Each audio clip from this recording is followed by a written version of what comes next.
G20 में जो concession दिए गए, ये नहीं देखा गया कि हमारी इकॉनमी पे उसका असर क्या पड़ेगा। सिर्फ जम्मू कश्मीर की रियासत ही नहीं, हिमाचल, उत्तराखंड, इन सब पे इसका असर पड़ेगा।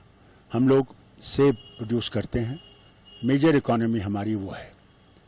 और वॉलनट्स भी पहले भी इनने ये किया था, अमेरिका से आते थे। आज इनने फिर से ये कंसेशन अमेरिका को दिया है।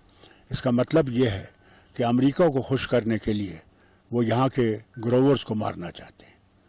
मैं आपकी वसासत से गवर्नमेंट ऑफ इंडिया से गुजारिश करूँगा, वो कदम मत उठाइए जिससे कि पहले जो यहाँ गुर्बत है वो और बढ़ जाए और लोग एक और मुसीबत में फंस जाएं। यहाँ हम कई सालों से मुसीबत में फंसे हुए हैं और ये और एक वार उनके ऊपर है।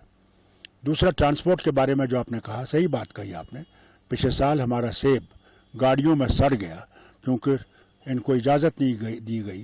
नेशनल हाईवे पे इनको रोका गया, कई दिनों तक रोका गया।